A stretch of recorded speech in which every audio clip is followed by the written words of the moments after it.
السلام علیکم ورحمۃ اللہ وبرکاتہ نحمدہ ونصلی علی رسولہ الکریم اما بعد فاعوذ باللہ من الشیطان الرجیم بسم اللہ الرحمن الرحیم۔ میرے بھائی اور دوستوں، آج ہم ذکر قلبی اور ذکر خفی کی اہمیت کو اور فضیلت کو سمجھیں گے۔ حضور اقدس صلی اللہ علیہ وسلم کا ارشاد ہے کہ قیامت کے دن ایک آواز دینے والا آواز دے گا کہ عقل مند لوگ کہاں ہیں؟ لوگ پوچھیں گے کہ عقل مندوں سے کون لوگ مراد ہیں؟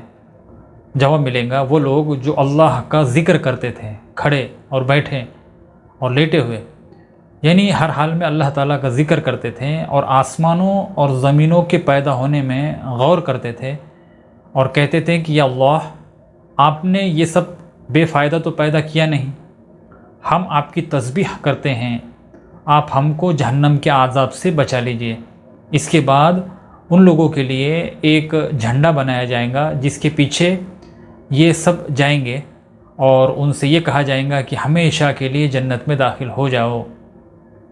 آسمانوں اور زمینوں کے پیدا ہونے میں غور کرتے ہیں، اس کا مطلب یہ ہے کہ اللہ کی قدرت اور مظاہر اور ان کی حکمتوں کے عجائب سوچتے ہیں، جس سے اللہ جل شانہ کی معرفت میں قوت پیدا ہوتی ہے۔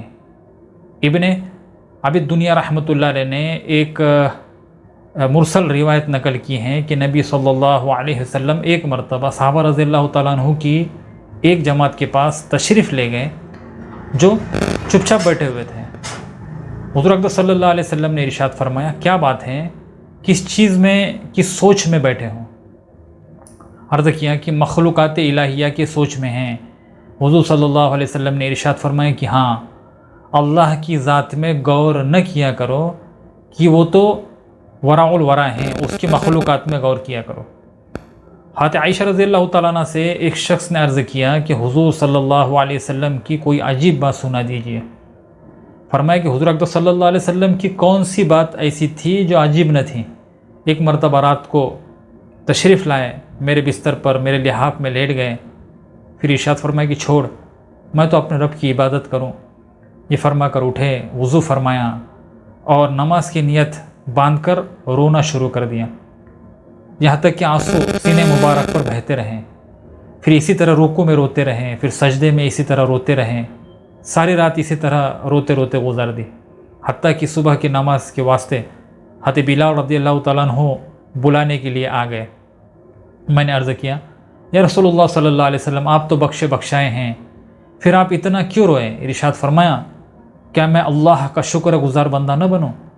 پھر فرمایا، میں کیوں نہ روتا، حالانکہ آج یہ آیت نازل ہوئی، یعنی آیت ان فی خلق السماوات والارض سے فقینا عذاب النار تک۔ پھر فرمایا کہ ہلاکت ہے اس شخص کے لیے جو ان کو پڑھے اور غور اور فکر نہ کرے۔ عامر عبد قیس رحمۃ اللہ علیہ کہتے ہیں کہ میں نے صحابہ کرام رضی اللہ عنہم اجمعین سے سنا ہے، اور ایک سے یا دو سے یا تین سے نہیں بلکہ اس سے بھی زیادہ سے سنا ہے کہ ایمان کی روشنی اور ایمان کا نور غور اور فکر ہے۔ حضرت ابو ہریرہ رضی اللہ تعالیٰ عنہ حضور اقدس صلی اللہ علیہ وسلم سے نقل کرتے ہیں کہ ایک آدمی چھت پر لیٹا ہوا آسمان اور تاروں کو دیکھ رہا تھا، پھر کہنے لگا کہ خدا کی قسم، مجھے یقین ہے کہ تمہارا پیدا کرنے والا بھی کوئی ضرور ہے، اے اللہ تو میری مغفرت فرما دے۔ اور نظر رحمت اس کی طرف متوجہ ہوئی اور اس کی مغفرت ہو گئی۔ حضرت ابن عباس رضی اللہ عنہ فرماتے ہیں کہ ایک ساعت یعنی ایک لمحے کا غور اور فکر تمام رات کی عبادت سے افضل ہیں۔ حضرت ابو درداء رضی اللہ تعالیٰ عنہ اور حضرت انس رضی اللہ تعالیٰ عنہ سے بھی یہ نقل کیا گیا ہے کہ ایک ساعت کا غور ان چیزوں میں 80 سال کی عبادت سے افضل ہیں۔ ام درداء رضی اللہ تعالیٰ عنہ سے کسی نے پوچھا کہ ابو درداء رضی اللہ تعالیٰ عنہ کی افضل ترین یعنی بہترین عبادت کیا تھی؟ فرمایا غور اور فکر۔ بروایت ابو ہریرہ رضی اللہ تعالیٰ عنہ حضور اقدس صلی اللہ علیہ وسلم سے بھی یہ نقل کیا گیا ہے کہ ایک ساعت کا غور اور فکر 60 سال کی عبادت سے افضل ہیں۔ لیکن اس کا مطلب یہ نہیں ہے کہ پھر عبادت کی ضرورت نہیں رہتی۔ ہر عبادت اپنی جگہ جو درجہ رکھتی ہیں، چاہے وہ فرض ہو، چاہے واجب ہو، سنت ہو، چاہے مستحب ہو، اس کے چھوڑنے پر اسی درجے کی وعید اور عذاب اور ملامت ہوں گی جس درجے کی وہ عبادت ہوں گی۔ امام غزالی رحمۃ اللہ نے لکھا ہے کہ غور اور فکر کو افضل عبادت اس لیے کہا گیا ہے کہ اس میں معنی کے ذکر تو موجود ہوتی ہی ہیں، دو چیزوں کا اس میں اضافہ ہوتا ہے۔ ایک اللہ کی معرفت، اس لیے کہ غور اور فکر معرفت کی کنجی یعنی چابی ہے۔ دوسرے اللہ کی محبت کی فکر پر یہ مرتب ہوتی ہیں کہ یہاں غور اور فکر ہے جس کو صوفیہ مراقبہ سے تعبیر فرماتے ہیں۔ بہت سی روایتوں میں اس کی بھی فضیلت ثابت ہوتی ہیں۔ مسند ابو یعلا میں بروایت حضرت عائشہ رضی اللہ تعالیٰ عنہ حضور اقدس صلی اللہ علیہ وسلم کا ارشاد نقل کیا ہے کہ وہ ذکر خفی ہیں جس کو فرشتے بھی نہ سن سکے۔ 70 درجہ دوچند ہوتا ہے۔ جب قیامت کے دن حق تعالیٰ شان ہوں تمام مخلوق کو حساب کے لیے جمع فرمائیں گے اور قرامن کاتبین اعمال نامے لے کر آئیں گے تو ارشاد ہوگا کہ فلاں بندے کے اعمال دیکھو، کچھ اور باقی ہیں۔ وہ عرض کریں گے کہ ہم نے کوئی بھی ایسی چیز نہیں چھوڑی جو لکھ نہ لی ہو اور محفوظ نہ ہو۔ تو ارشاد ہوگا کہ ہمارے پاس اس کی ایسی نیکی باقی ہیں جو تمہارے علم میں نہیں، اور وہ ذکر خفی ہیں۔ بیہقی نے حضرت عائشہ رضی اللہ تعالیٰ عنہ سے بھی یہ حدیث نقل کی ہے کہ جس ذکر کو فرشتے بھی نہ سن سکے وہ اس ذکر پر جس کو وہ سنیں 70 درجے بڑا ہوا ہے۔ یہی مراد ہے اس غور سے جس میں کہا گیا ہے کہ عاشق و معشوق میں ایسے رمز بھی ہوتے ہیں جن کی فرشتوں کو بھی خبر نہیں ہوتی، اور حقیقت میں کتنے خوش قسمت ہے وہ لوگ جن کو ایک لمحہ بھی غفلت نہیں ہوتی کہ ان کی ظاہری عبادت تو اپنے اجر و ثواب حاصل کرتی رہتی ہیں، اور ہر وقت کا ذکر اور فکر پوری زندگی کے اوقات میں 70 گنا مزید برآں یہی چیز ہے جس نے شیطان کو بھی دکھ کر رکھا ہے۔ حضرت جنید رحمۃ اللہ علیہ نے نقل کیا ہے کہ انہوں نے ایک مرتبہ خواب میں شیطان کو بالکل ننگا دیکھا۔ انہوں نے فرمایا کہ تجھے شرم نہیں آتی کہ آدمیوں کے سامنے ننگا ہوتا ہے؟ وہ کہنے لگا یہ کوئی آدمی ہے؟ آدمی تو وہ ہیں جو شونیزیا کی مسجد میں بیٹھے ہیں، جنہوں نے میرے بدن کو دبلا کر دیا اور میرے جگر کے کباب کر دیے۔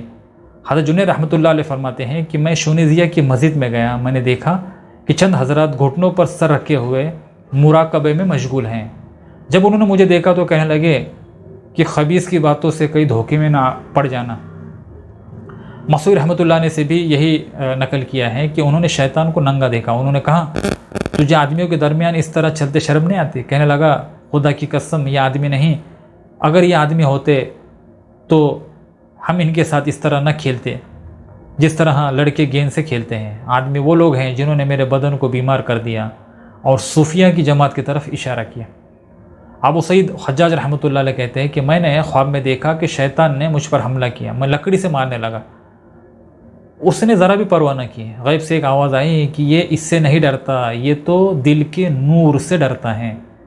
حضرت سعد رضی اللہ تعالیٰ عنہ حضور اقدس صلی اللہ علیہ وسلم سے نقل کرتے ہیں کہ بہترین ذکر خفی ہیں، اور بہترین رزق وہ ہیں جو کفایت کا درجہ رکھتا ہو۔ حضرت عبادہ رضی اللہ تعالیٰ عنہ نے بھی حضور اقدس صلی اللہ علیہ وسلم سے نقل کیا ہے کہ بہترین ذکر خفی ہیں، اور بہترین رزق وہ ہیں جو کفایت کا درجہ رکھتا ہو، یعنی نہ کم ہو کہ گزارا نہ ہو سکے، نہ زیادہ ہو کہ تکبر اور فواہش میں مبتلا کرے۔ ابن حبان رحمۃ اللہ علیہ اور ابو یعلا رحمۃ اللہ علیہ نے اس حدیث کو صحیح بتایا ہے۔ ایک حدیث میں حضور اقدس صلی اللہ علیہ وسلم کا ارشاد نقل کیا گیا ہے کہ اللہ کو ذکر خامل سے یاد کیا کرو۔ کسی نے دریافت کیا ذکر خامل کیا ہے؟ ارشاد فرمایا کہ مخفی ذکر یعنی چھپا ہوا ذکر۔ اللہ تبارک و تعالی ہم سب کو ذکر خفی کرنے کی توفیق نصیب فرمائے۔ وآخر الدعوانا ان الحمد للہ رب العالمین۔ اگر چینل کو سبسکرائب نہیں کیا ہے تو سبسکرائب کریں اور بیل آئیکن کو پریس کریں تاکہ نئی ویڈیو کی نوٹیفیکیشن آپ تک پہنچ جائے۔ تو پھر ملتے ہیں ایک نئی ویڈیو کے ساتھ میں، جب تک کے لیے اجازت دیجیے۔ السلام علیکم ورحمۃ اللہ وبرکاتہ۔ جزاک اللہ خیر۔